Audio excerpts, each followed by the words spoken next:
This is the Ibishu Wigeon, and it is the newest car in BeamNG Drive. First, I'm going to review this car's quirks and features, then I'll get it on the road and drive it, and then I'll give it a bro score.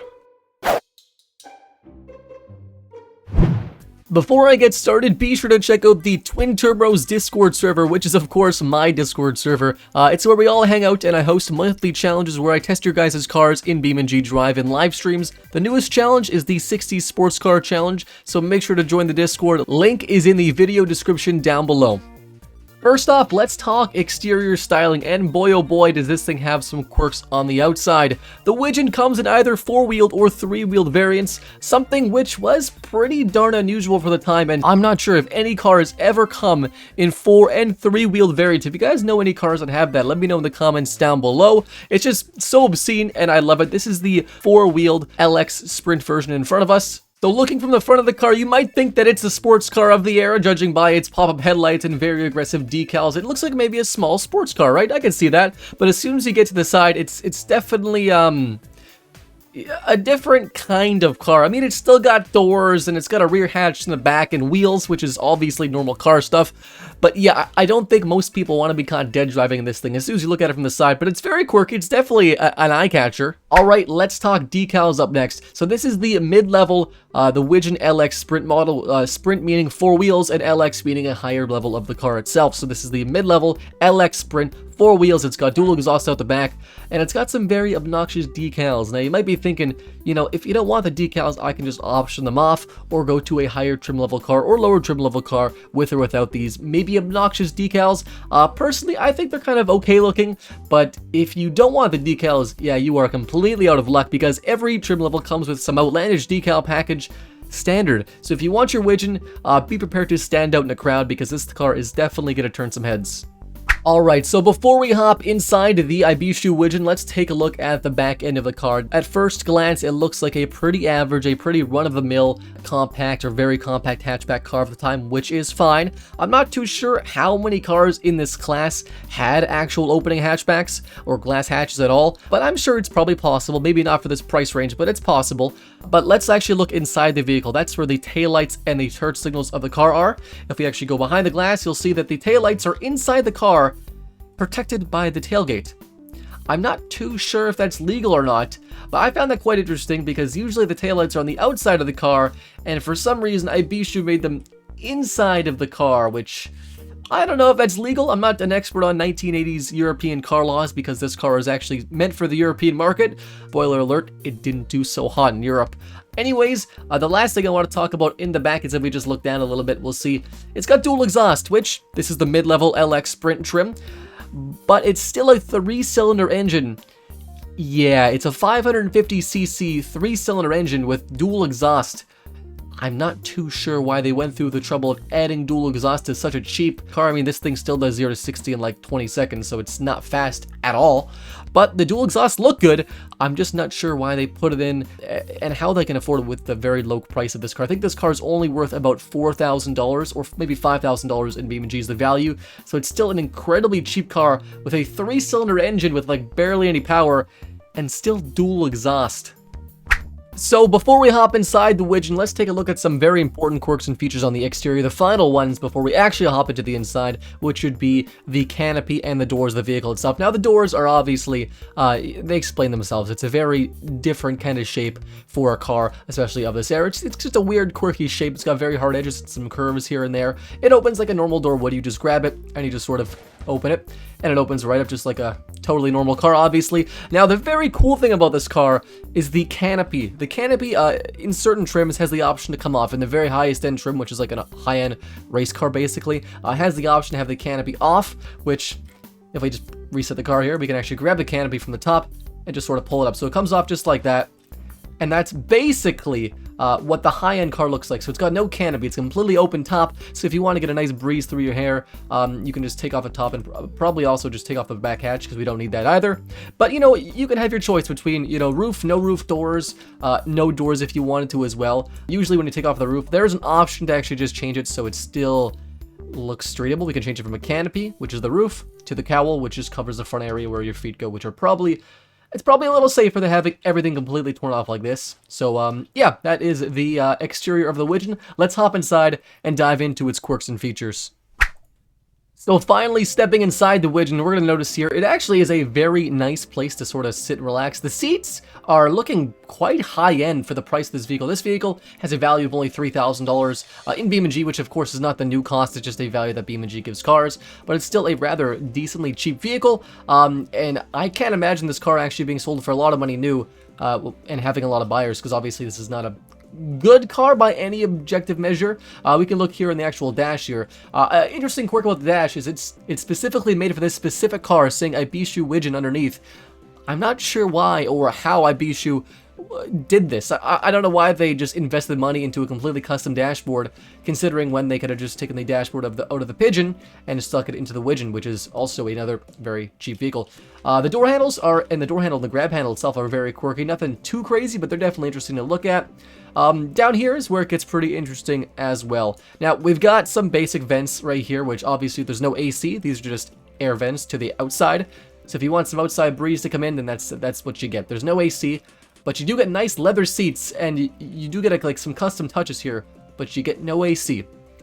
Yeah, I don't know why that works, but it does apparently. If we look at the actual radio itself, you get a radio. It does say Widgeon on the radio, which is another touch that Ibishu did. Again, it just seems like a waste of money to have a custom deck just for this one specific car model. You could say Ibishu on it, and that would have been a bit better. But no, it just says Widgeon, because let's have a completely custom stereo for our very probably low production and quite cheap vehicle. It does have 2 ashtrays down below here, and they are absolutely massive. I'm not sure why you need 2 ashtrays. I mean, it is the 80s. You think one would be fine, but no, you gotta have 2 massive ashtrays. Then you got your buttons, all of your switch gear down here. This is all the buttons and switches for the entire car. There is no ignition, so I'm not too sure if the button on the very bottom left is the starter, and if so, why is it on the other side of the driver's side? It's on the opposite side of the driver, so I'm not too sure if it's the starter button, but every other button seems to have a purpose. You've got your turn signals left and right, you got your hazards, you got your, I think, fog lamps, you got your, whatever this does, and then you got your low beams and your high beams. Every light you really need, every switch you really need. You got yourself a pretty big center console, though, to store all your knickknacks, you know, your toothpicks, your hairbrushes, whatever you guys store. The seats in here, it's a nice place to be. It's nothing too crazy, nothing too fancy. These trays, though, if we actually go back outside, these trays were actually just sort of floating in the air, which is something else that's pretty cool by itself. If you just grab this and just sort of, you know, just get rid of that. You can see here, this part of the car is just totally floating. It's just a plastic, like, tray. There is no glove box, obviously, with this car. You do get yourself, like, if we respawn the car, you do get yourself some storage up top here. Nothing really down below. I mean, you can store your pencils back here that might roll on down, but that's okay. You got your pencil storage back there. The back, again, I'm not sure why this thing has a opening rear hatch, considering there is 0 space back here at all, and you can reach it very easily from the inside. You do get this interesting divider, which we could just sort of fold down a little bit there, just get rid of that. It's good, it's fine. So you got your divider here, you can store your stuff and divide it so people can't see it from the back. Again, I'm not too sure why you need that, because this car is just incredibly cheap. Please just go down. Incredibly cheap on its own. We'll just take it out. It's fine. It's fine. Okay, this is fine. Yeah, and there's not much storage space. You get a separated area over here, probably for your you know, fix-a-flat kit, etc. And another fix-a-flat kit, etc. over there. Maybe spare tires. Again, I'm not too sure, but it's something worth noting. The last thing I want to worth noting about this car in general before we hop into the driving dynamics of this car and how this car drives, let's actually just turn this back on. Let's go to the vehicle config, and there's one rather interesting option. Now, it is part of certain trim levels. We'll take a look here. It's in the body section. So it's right here at the top of the actual parts menu of the body. It is the right side cargo and left side cargo. So you can actually add cargo into this vehicle, and with certain trims, it is the standard kit in the vehicle. So if you go to right side cargo, we can add a 15 kilogram sandbag. We look over here. There's a bag that just says handling, and I'm not too sure if that's an Easter egg, but that's just something really cool. Like, I like to call this the handling package. If we actually go to the 3-wheel variant of this car by just clicking this, we go to the base model Ibishu Wigeon, and just look at the back here. It does come with a little bit of a handling package. We got ourselves a 15 kilogram bag of whatever, rocks, flour, you know, hands, whatever you want to have in the back of your car. You got yourself that in the back with the handling package. Every 3-wheeled Ibishu comes standard with its own handling package. Yeah, I'm not too sure why they have that. I mean, obviously it's to counteract the weight of the driver, and it's actually really cool to have, but also, why? Why? This car is just so ill-designed that you need that. I mean, it's still really cool. Let's hop into the driving, see how this car drives. Let's put it on the track, and we'll get our driving opinions of the car. So finally, we are in the car itself. We're in the Ibishu Wigeon here. We're ready to drive this car. We're taking it for a sweet, sweet drive around the Italian map. This is actually a race we're doing right now. This is the mini village circuit in the Italy map, obviously. In the Wigeon was a car sold in Europe. I don't know if it was sold anywhere else, but I know for sure it was sold in Europe and it didn't do so well. So let's do 2 laps of this circuit here. It's a very simple circuit. This car is not fast by any means. It's not supposed to be fast. It's not a sports car.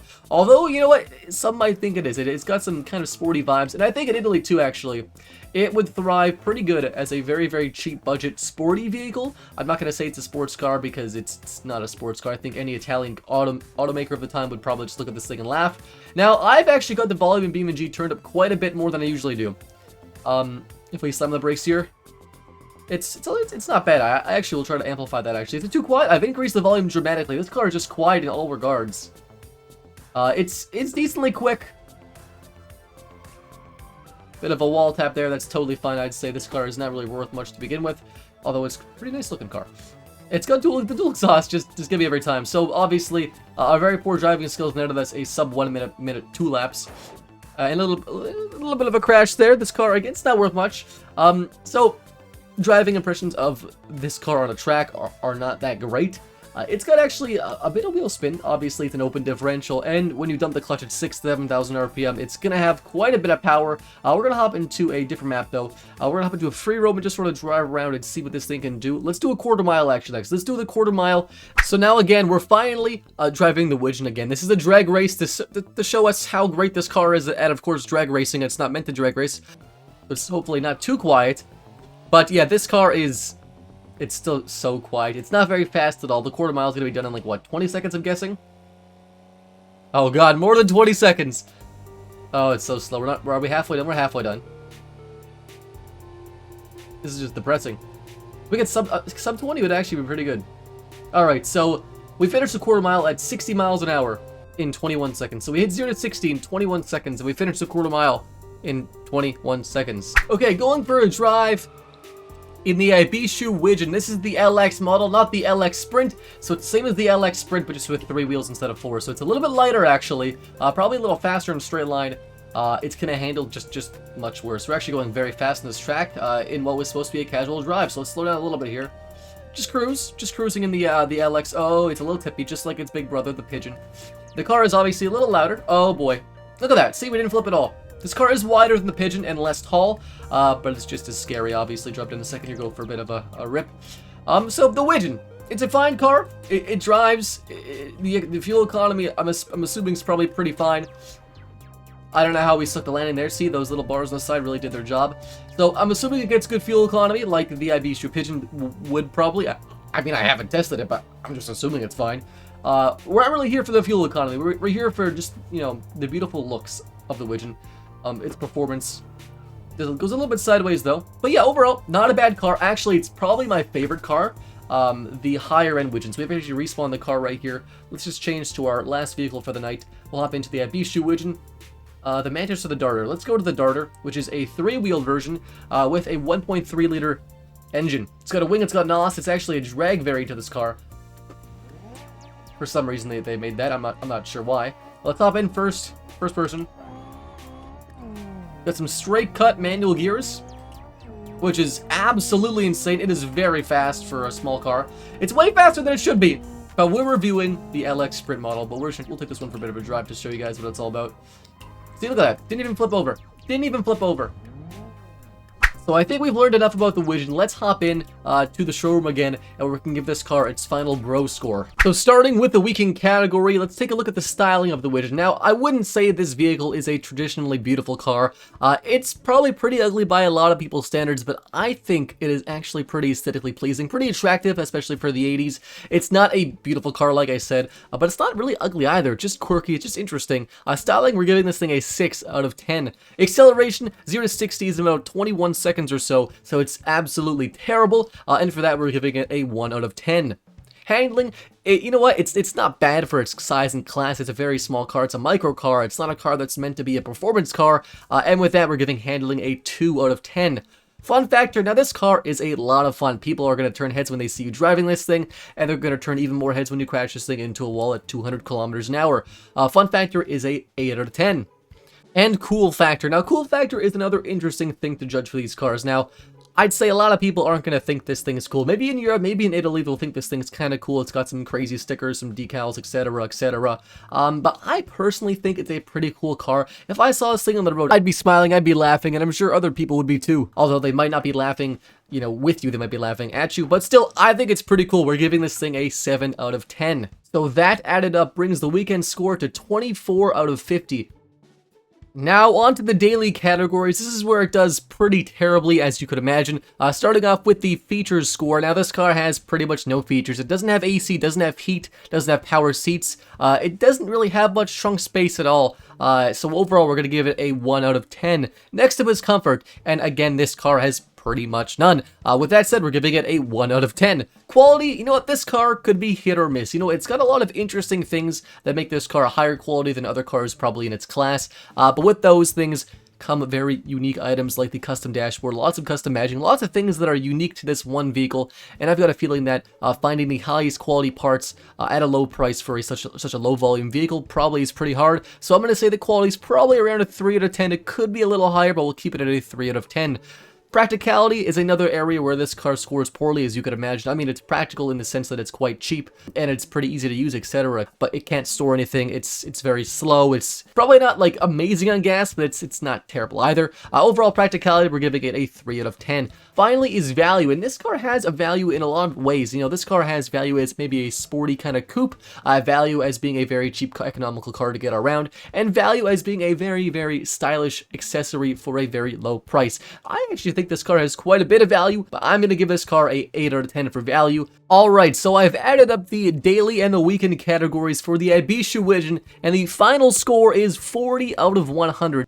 But we're also going to finish off the video here. If you guys want to see me review more BeamNG cars, let me know in the comments down below. This was actually just a ton of fun. I hope I didn't do too bad as my Doug DeMuro impressions. And Doug, if you're watching this ever, I'm sorry I butchered your impression so badly. Love your channel, Doug. If you guys want to see more, leave a like, comment, subscribe.